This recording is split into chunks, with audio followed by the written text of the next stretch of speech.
Thank you, Mr. Chairman.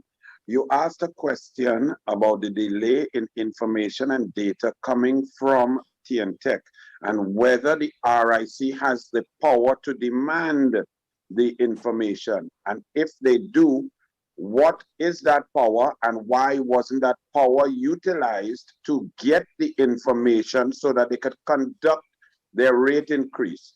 So I'm not sure if the member from the RIC understood or got the question carefully, because I don't believe she answered that question. So I'm interested to know, does the RIC have power to demand, summon, or force T&TEC to provide them with the information so that they can conduct their business in a timely fashion, or are they at the whims and fancies of the management of T&TEC?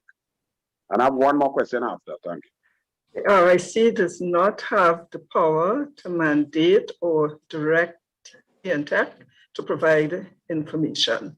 What the RIC is allowed to do is to make certain assumptions, but of course, there should be a limit to how assumptions are used. In other words, if you have a substantial amount of information, I think using, one or two sets of assumptions would be appropriate.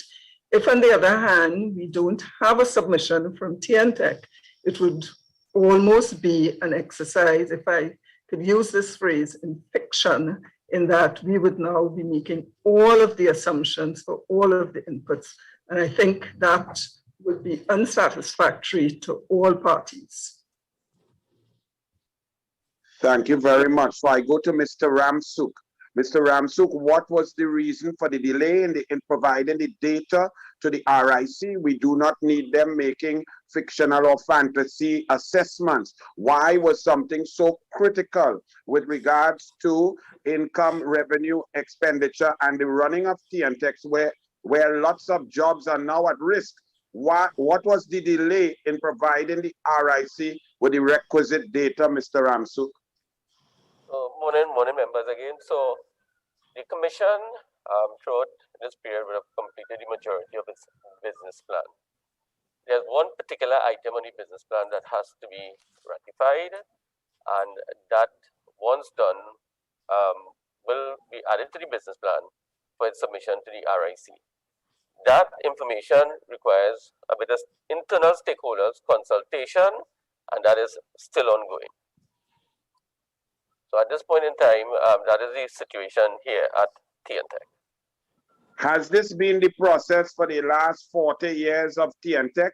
And if it has been with stakeholder consultation, why is it delayed? Why is it late? Why is it tardy? And why can't the RIC get the information on time?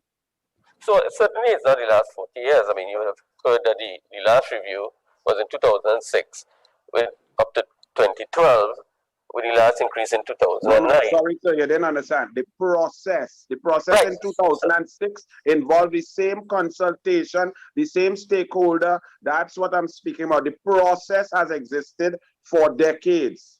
So why are you late?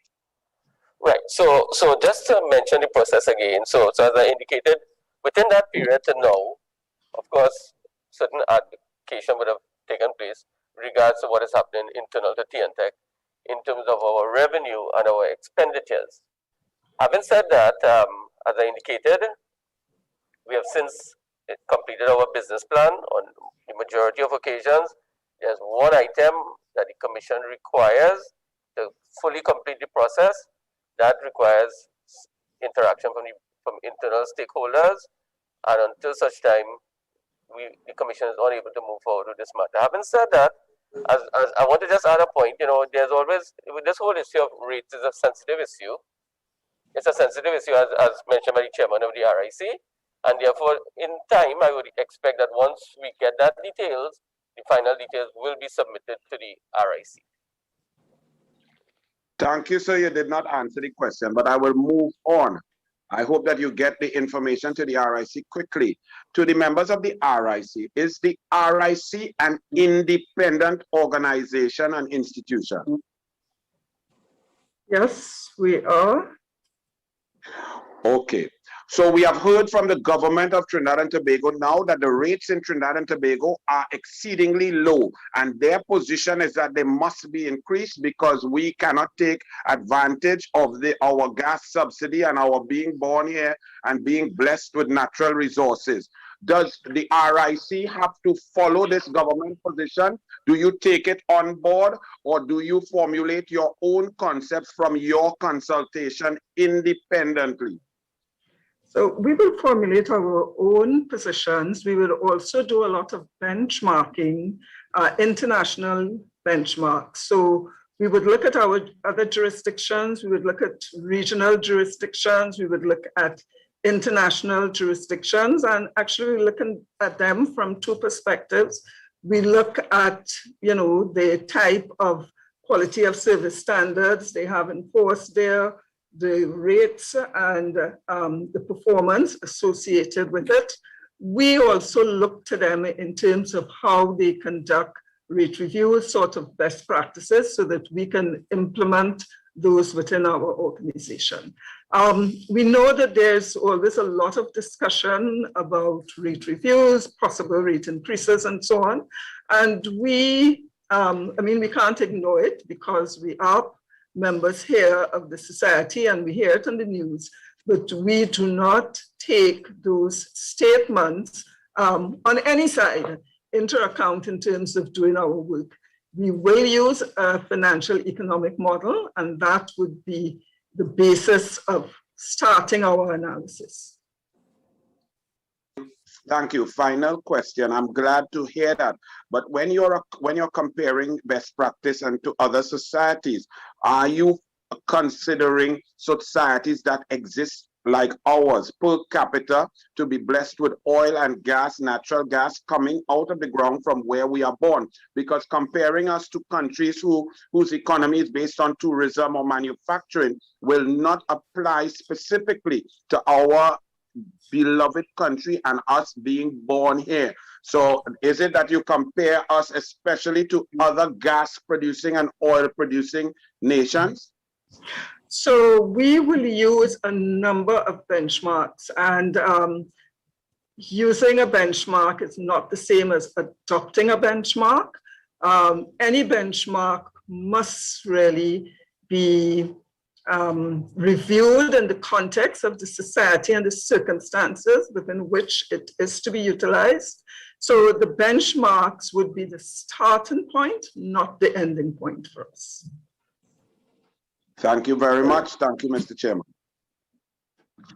Mr. Khan, isn't the cost of gas to produce electricity the number one cost over and above the amount of men on a crew, the amount of diesel you put in a truck? Isn't the main factor impacting the cost of providing electricity the cost of natural gas? Member, I see that you're well informed. It is true.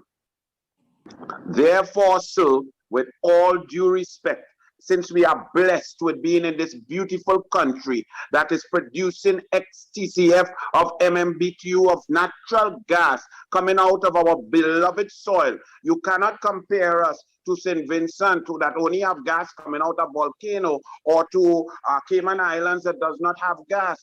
Our production cost is lower than all of those. So therefore, I do not think it is fair to say that that is just a statement for the government. That's why I asked you all if the RIC is independent. And if the RIC is independent and the number one cost of producing electricity is natural gas is found in Trinidad and Tobago and belongs to the citizens who are the customers.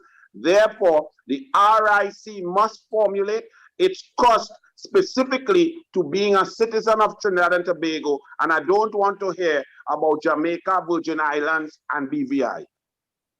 Member, I think you misunderstood somewhat. Earlier, I said that the price that the power that T&TEC purchases from the generators is a pass-through in the cost. So what we are looking at in terms of efficiency is T&TEC's operational cost, not the price of gas. So the price of gas is a pass-through. We accept that because T&TEC can do nothing about that. So we are not unconcerned about it, but when we do an analysis, we are looking at the operational costs on the T&TEC side, not on the gas side. And as I said, a subsidy is the responsibility of government. The RIC can't do anything about that. No, I accept that totally. But when the government is making policy and the RIC is independent and the government is making claims and statements that we utilize electricity inefficiently in my home because we get it too cheaply because we have natural gas, I am asking you as the RIC, if this policy position of the government is going to impact your recommendations of pricing as an independent organization. Now, if the government passes it on to you and says, we are going to charge you all X amount, double, triple for the gas, there is nothing that the RIC can do, but the government will pay politically for that. But this is why we need clarification for the population. They are not too sure about this process, while you may be, they are not. So I am asking you, the government that exists now has said that we as citizens pay too little for our electricity and therefore we utilize too much, and in order to force us to conserve, they are going to raise the price. Is that the only way they can raise the price is through the RIC? The RIC is independent. How is their policy position going to impact your rate recommendation? Chair, would you want me to respond? Or? Yeah, well, yeah, Mr. Khan, yeah, remember we have really discussed this aspect.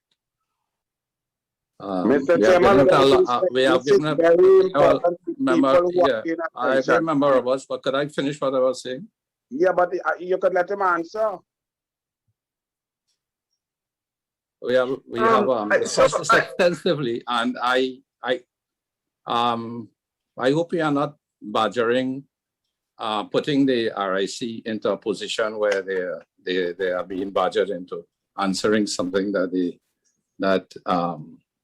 they cannot answer directly at this point in time. Mr. Chairman, I think once you get a chance, I just want to make a comment. Badgering, yeah, I'm sure, not Mr. Ramsey. badgering at all. I'm asking a question that the citizens would like. Right. Can I just maybe just directly respond? Senator Roberts, some of the information that you are describing as policy information, they're not really policy information. So for example, we can look at the cost of electricity in different locations and the different scenarios and position where Trinidad and Tobago will fall. That is factual information, and that is not a policy, and that's not a policy decision. I think at the end of the day, what we want to ensure is that the service continues to be acceptable and that we provide a reasonable return for the service provider. And that is the information that we will use. The price at which the gas is provided to T&TEC, we are unable to influence that. And as a matter of fact, we're going to take the information as given to us from T&TEC and begin our analysis there. And the outcome would be what it is until we then refine it, looking at all of the different economic and other impact assessments that would have been described earlier. Thank you, Mrs. Calendar. Before we move to member Maurice Julian, who has a hand up, I would allow Mr. Ramsey to make his contribution. So, Chairman, I just want to clarify and point out one issue. So, at this point in time, if we were to have no subsidy on the gas, the rates would have to be reset at 9 US cents per kilowatt hour. So it gives you an idea of the business operation and how the operational cost is taking place. So with zero subsidies, you refer to 9 cents. I know we spoke about Suriname, and they are also being subsidized at this point in time. So I want to mention 2 points. So at 9 cents, if you look at any jurisdiction with any unsubsidized rates, they will start you off at 12 cents. So if you use that to guide you in terms of the utility and its operation, that would be one factor. One other factor to look at T&TEC at this point in time is suffering a loss of $1.1 billion. That we are unable to pay for the gas to the National Gas Company, even at the subsidized rates. The subsidized rates is 1/2 of what the value of the gas is on the open market. So at the subsidized rate of $1.5882 per MMBTU, T&TEC is still unable to meet its commitment to even pay at that unsubsidized rate. So it gives you so at this point in time, even to bridge that gap, to even pay the unsubsidized rate, right, has created a shortfall of $1.1 billion annually to T&TEC. So I just wanted to mention that point.